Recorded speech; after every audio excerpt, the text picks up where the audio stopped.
এক অন্ধ লোককে জিজ্ঞাসা করা হয়েছিল, আপনার দুইটা চোখ নাই, আপনার কি স্রষ্টার প্রতি ক্ষোভ সৃষ্টি হয় না? তখন ওই অন্ধ লোক বলছিল যে স্রষ্টা হয়তো বা চান না যে তাকে দেখার আগে আমি অন্য কাউকে দেখি। দেখেন কত বড় চিন্তা হলে মানুষ এ ধরনের চিন্তা করতে পারে। আর আমাদের চিন্তা চেতনা, উফ আমার দ্বারা হবে না, আমি এগুলো পারবো না, না না এগুলো কখনোই সম্ভব না। উফ ওই বাড়ির রফিকের মতো যদি আমার একটা ভাই থাকতো, ওই বাড়ি অমুকের মতো যদি আমার একটা বাবা থাকতো, আমাকে অনেকগুলো টাকা দিত, আমি তা দিয়ে বিজনেস স্টার্ট করতাম, হয়তো বা আমিও অনেক বড় লোক হয়ে যাইতাম। ভাই এই চিন্তাটা না যতক্ষণ পর্যন্ত আপনার মাথা থেকে আপনি বের করতে পারবেন, ততক্ষণ পর্যন্ত আপনি সফলতার দুয়ারে যেতে পারবেন না, তাতে আপনি যে কাজই করেন না কেন। শোনেন, বাংলাদেশের মানুষ পরিষ্কার হওয়ার জন্য কত ক্রিম ব্যবহার করে, অথচ আপনি ইউরোপ আমেরিকাতে গিয়ে দেখবেন তারা কালো হওয়ার জন্য রৌদ্রের উপর শুয়ে থাকে, মানে বিছে বিছে তারা শুয়ে থাকে শুধু গায়ের রংটাকে কালো করার জন্য। অতএব যে যেখানেই থাকেন না কেন, দেখবেন যে কেউ ওইটা নিয়ে সুখী না। মানুষকে দেখে আপনি আকাঙ্ক্ষা না করে ভাই ওই পর্যায়ে কিভাবে যাওয়া যায়, এখন আপনি আকাঙ্ক্ষা করে লাভ নেই, আপনার নাই ওই রকম। অতএব আপনাকে নিজেকে চলা শিখতে হবে। মনে রাখবেন, যার বাবা মা নাই সেও কিন্তু হাঁটা চলা শিখছে, আর আপনার বাবা মা তারাও কিন্তু হাঁটা চলা শিখাইছে। এখন দুইজনের হাঁটা চলার স্টাইল কিন্তু এই একই রকম।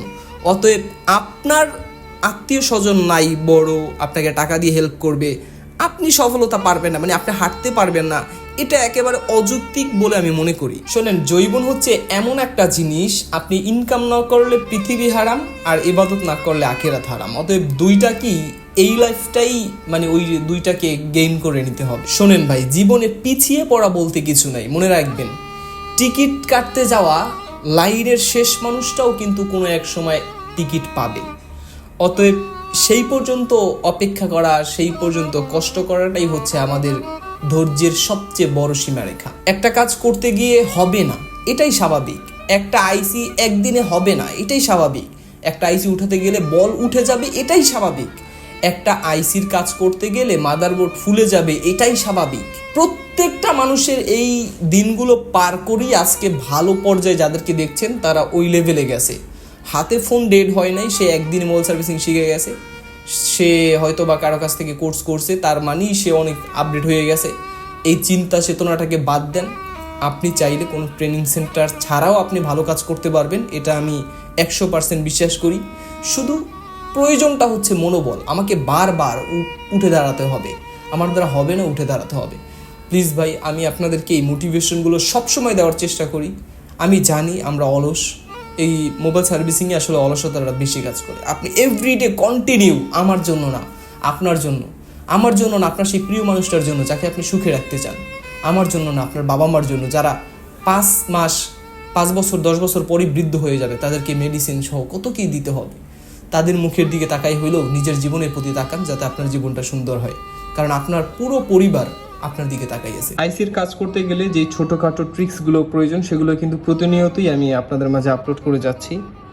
তা আজকে যে ছোট্ট টপিক নিয়ে আলোচনা করবো সেটা হচ্ছে, এখান থেকে যদি ছোট ছোট বল মিসিং হয়ে যায় তাহলে সেই বলগুলো কিভাবে আমরা টানতে পারি, বা প্র্যাকটিসগুলো আসলে কিভাবে করা সম্ভব, আমরা কিভাবে, কারণ অনেক সময় ইউটিউবে দেখবেন যে খুব সুন্দরভাবে ওরা বল করতেছে, আপনি যখন মানে করতে যাচ্ছেন তখন আঁকাইয়া বাঁকাইয়া পুরো একেবারে সব কিছু মাখাই যাইতেছে। তো এই ব্যাপারগুলো কেন হচ্ছে, আসলে কীভাবে এক্স্যাক্টলিভাবে করা যায়। তো এক্স্যাক্টলিভাবে যদি বল করতে চান তাহলে প্রথম কয়েকটা স্টেপে আপনাকে আগাইতে হবে। আপনার ভালো মানের একটা টুইজার লাগবে, ভালো মানের। এই টুইজারটার দাম প্রায় 700 টাকার মতো।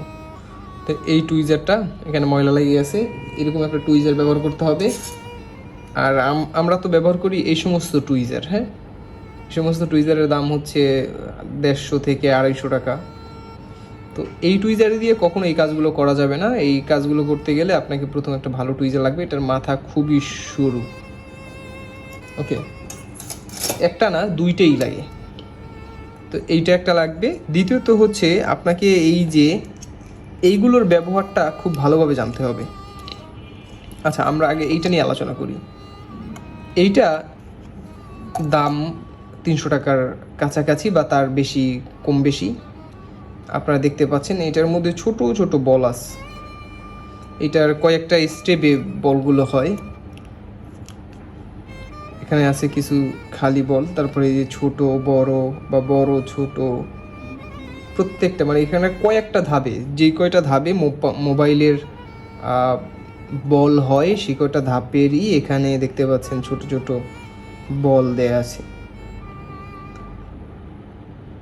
ওকে, তো এইগুলো হচ্ছে আপনি ম্যাচিং করে এগুলোর মাধ্যমে আপনি খুব সুন্দরভাবে করা যায়, কিন্তু এইটার ক্ষেত্রে আমি অনেক ধরনের প্রবলেম ফেস করি নতুনদের মধ্যে, কারণ আমি তো ছাত্রদেরকে প্র্যাকটিস করাই বা ছাত্রদেরকে কাজ শিখাই, যার কারণে বিভিন্ন রকম অভিজ্ঞতাই আলহামদুলিল্লাহ ভিতরে আছে। এগুলো করাতে গেলে অনেক সময় হয় কি মাথাটা ছুঁইটা যায়, এটার মাথা যেটা আছে মাথাটা ছুঁইটা যায়, মানে লাগাতে গেলে ভালো একটা, আমি মনে করি না যে এটা আসলে অনেকটা দেখতে অনেক মানে সুন্দর লাগে, ওফ মানে সহজে হয়ে যাবে এরকম একটা চিন্তা চেতনা থাকে, কিন্তু কাজ করতে গেলে আসলে ওইটা হয় না।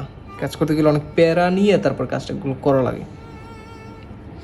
ওকে, আর এইখানে দেখতে পাচ্ছেন এই তিনটেই কমন, এরপরে আরও আছে কিছু। এটা হচ্ছে 0.7 mm, এটা 7, আর এটা হচ্ছে 10 টাকার যে জাম্পারিং ওয়্যারটা আছে সেটা, এটা তো সবাই চিনেন মাশাল্লাহ। আর এইটা হচ্ছে আর একটা। এখন আপনি যদি এই লাইনগুলো টানতে চান, এই লাইনের কাজ যদি করতে চান, তাহলে আপনি অনেকে এইটা দিয়ে হয়তো চেষ্টা করছেন, কোশ্চিন কালেও পারবেন না, তবে হ্যাঁ হাতের প্রথম ধাপটা এটা দিয়ে আপনি শুরু করতে পারেন যদি না থাকে আপনার কাছে। এগুলোর দাম তো বেশি না, 300 টাকার কাছাকাছি এটার দাম, আর এটার দাম একটু বেশি। এইটা তিনটা যদি আমরা একত্রিত করি তাহলে এরকম দেখতে পাচ্ছেন, যেটা 10 টাকার, হ্যাঁ সেটা কতটা মোটা, তারপরে চিকন দেখতে পাচ্ছেন। এরকম ধাপে ধাপে আসলে এইগুলো ব্যবহার করতে হবে। তো আমরা যদি রিবলিং মানে বল যদি উঠাতে চাই বা বলের কাজ যদি করতে চাই, তাহলে আমরা এইটা ব্যবহার করবো, এইটা, কারণ এইটার উপরে কোনো প্রলেপ নাই, দেখতে পাচ্ছেন এই যে স্টিলের মতো, আর এই পাশে এইটা যে স্বর্ণ কালারের মতো, এইটার উপরে একটা প্রলেপ আছে, সেই প্রলেপ ঘষে উঠাতে হয়, আর এইটার মধ্যে কোনো প্রলেপ নেই, জাস্ট এইটা দিয়ে লাগাইলেই হবে। এটা ইউএফএস আইএসপির কাজে ব্যবহার করা হয়, বা ছোট ছোট, এইটা একেবারে চিকন। এইখানে যে দুইটা জাম্পার ওয়্যার আছে, ছোটোটা দিয়ে দেখেন একেবারে ছোট কম্পোনেন্টের সাথেও আইএসপি দেওয়া সম্ভব, আর বড় যেটা আছে এটা দিয়ে যদি দেন তাহলে অনেক সময় দেখবেন যে কম্পোনেন্টের পাশের যে বিটগুলো আছে সেই বিটগুলো পর্যন্ত উঠা যায়, বা কানেকশন দিতে গেলে খোঁচাখুচি করা লাগে বেশি। আমি আপনাদেরকে দেখানোর জন্য এখান থেকে দুইটা লাইন মানে নিজেই নষ্ট করে নিলাম, নিজেই কাইটা নিলাম। এই কাজগুলো করতে গেলে জাস্ট একটা কলম কাটার লাগবে, আর একটা ভালো আয়রন লাগবে, জাস্ট ইজি। আপনার কাজ শুরু করলেই বুঝতে পারবেন, শুধু ভয় পাইয়া আজকে না কালকে, কালকে না পরশু এরকম করাটাই বোকামির কাজ। দেখেন হালকা একটু দিয়ে এখানে যে বিটটা ব্যবহার করছি আমি, এই বিটটা মোটামুটি ভালোই, তবে আমার কাছে যে কোন ভিডিও আছে মনে ছিল না, চিন্তা করলাম যে ভিডিও বানাচ্ছি এর দরকার নাই, লাগবে না। আচ্ছা, এইখানে দেখেন এই যে ছোট ছোট যেই জিনিসগুলো আমরা এইটা দিয়ে দেখাবো, এইটা দিয়ে আমার ভাল লাগে না, আমি এইটা দিয়ে কাজ করি না, কারণ এটা দিয়ে কাজ করতে গেলে অনেক সময় মাথাটা ড্যামেজ হয়ে যায়, মাথাটা ছুঁইটা যায়, অনেক প্যারা হয়। তা আমরা এইখানে একটা দিয়ে চাইপে ধরে জাস্ট আলতোভাবে আমরা এইখানে কানেকশনটা দিয়ে দিব, আর এই ক্ষেত্রে হিট রাখবেন কম। আচ্ছা, একটু হালকা এই পেস্ট দিয়ে নিলে এটা লাইগে যায়, দেখতে পাচ্ছেন লাগিয়ে গেছে। হ্যাঁ, এরপরে বাকি অংশটুকু কাইটে দিলে এনাফ। আর এরকম টিস্যু মানে কটন বাট নিয়ে নেবেন, এটা দিয়ে পুষতে এই লাইনগুলো ভালো হয়। দেখতে পাচ্ছেন একেবারে সিম্পল, একটু এবড়ো থেবড়ো মনে হইলেও কিন্তু এটা এবড়ো থেবড়ো না, কারণ জুম দিয়ে দেখাচ্ছি তো এই জন্য। তো এভাবে খুব সুন্দরভাবে একটা স্থির রাখবেন, আর একটা দিয়ে শুধু পেঁচাবেন। দেখতে পাচ্ছেন খুব সুন্দরভাবে। এইটা দেখবেন যে কয়েকবার করলেই আপনি পারবেন, কয়েকবার করলেই প্রথম হবে না, একটু বাঁকাই মাকাই যাবে, বিভিন্ন রকম ঝামেলার সৃষ্টি হবে। হ্যাঁ, জাস্ট আর এই কাজগুলো করতে গেলে কিন্তু মাইক্রোস্কোপ লাগবে, মাস্ট মাইক্রোস্কোপ ছাড়া। দেখতে পাচ্ছেন এখন এই জায়গায় রাং দিলেই এনাফ। এরপর মাঝে মাঝে এই লাইনগুলো কাটবেন, এরকম নষ্ট মাদারবোর্ড নিয়ে লাইনগুলো কাইটা এই লাইনগুলোর মধ্যে থেকে আপনারা মানে বল বানানোর চেষ্টা করবেন। এরকম করলেই দেখবেন যে 2-4-5 দিন করেন, দেখবেন যে আপনার বল হবে সেরা বল। আর এগুলো কঠিন না, এগুলো একেবারে ইজি কাজ। তো আমি এইখানে একটা নির্দিষ্ট মাপ নিয়ে নিব, আমি দেখাচ্ছি, এখানে মাপটা নিচ্ছি না কিছু, যতটুকু পারি ততটুকু কাইটে নিলাম। তারপরে 2টা টুইজার নিলে ভালো। আমি এখানে কলম কাটার দিয়েই করতেছি, টুইজার আরটা খুঁজে পাচ্ছিলাম না। তো এইভাবে প্রথমে একটু মাথাটাকে একটু বাঁকা করে নেবেন, তারপর এই পাশেরটা দিয়ে শুধু একটু হালকা হালকা খোঁচা দিবেন আর একটু বাঁকা করবেন, তাহলে দেখবেন খুব সুন্দরভাবে এইটা একেবারে গোল হয়ে যাবে।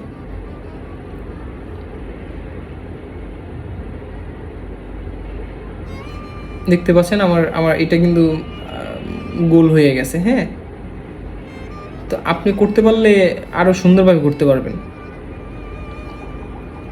আমি যদি কাছ থেকে দেখাই তাহলে দেখতে পাচ্ছেন এনাফ। আমি এটা হচ্ছে লাস্ট ফাইনাল একটা কাজ দেখাচ্ছি যে কিভাবে করবেন। আর এই বড়গুলো দিয়ে করলে কিন্তু মানে হবে না, এই বড়গুলো দিয়ে করলে আইসি লাগাতে গেলেই ঝামেলা হয়ে যাবে। আমি জাস্ট দেখাচ্ছি যে বড়গুলো দিয়ে হইলে কেমন হয়। তবে প্র্যাকটিসটা এটা দিয়ে শুরু করতে পারেন প্রথমে, কারণ এটা দিয়ে হইলে তাড়াতাড়ি বলগুলো খুব সুন্দর হয়ে যায়, কারণ এটা বড় তো। এই যে দেখতে পাচ্ছেন কত সুন্দর হয়ে গেল। হ্যাঁ, তবে এইগুলো দিয়ে কিন্তু করা যাবে না ভুলেও। আমি তুইলা নিলাম, আমি ফাইনাল একটা কাজ দেখাচ্ছি যে কিভাবে আপনারা করবেন। হালকা একটু পেস্ট দিয়ে এটাকে লাগাই নেবেন যেখানে লাগাতে চান। ওকে, এরপর আমরা এটা কাইটা নিলাম। এখন খুব সুন্দরভাবে পরিপাটি যে কোনো জিনিস একেবারে ক্লিয়ারভাবে দেখবেন যে বলটার আমি সুন্দরভাবে করার চেষ্টা করব ইনশাল্লাহ। টুইজারটাকে কয়েকভাবে ধরে দেখবেন যে কোনভাবে ভালো হয়। একভাবে না, একভাবে করছেন হচ্ছে না ওইরকম না, আর অন্যভাবে আবার ট্রাই করবেন। এবারে বলটা দেখেন কত সুন্দরভাবে নিখুঁত। হ্যাঁ, কত সুন্দরভাবে দেখতে পাচ্ছেন গোল হয়ে গেল। তো এইভাবে করে কিন্তু আপনারা বল করতে পারেন। প্রিয় বন্ধুরা দেখতে পাচ্ছেন বল। ওকে, তো আশা করছি যে ভিডিও টিউটোরিয়ালটা ভালো লাগছে। যদি ভালো লেগে থাকে তাহলে অবশ্যই সানি পয়েন্ট প্রেজেন্ট ইউটিউব চ্যানেলটি সাবস্ক্রাইব করে রাখবেন। আর সানি পয়েন্ট প্রেজেন্ট হলো মোবাইল রিপেয়ারিং ট্রেনিং সেন্টার। আল্লাহ হাফিজ।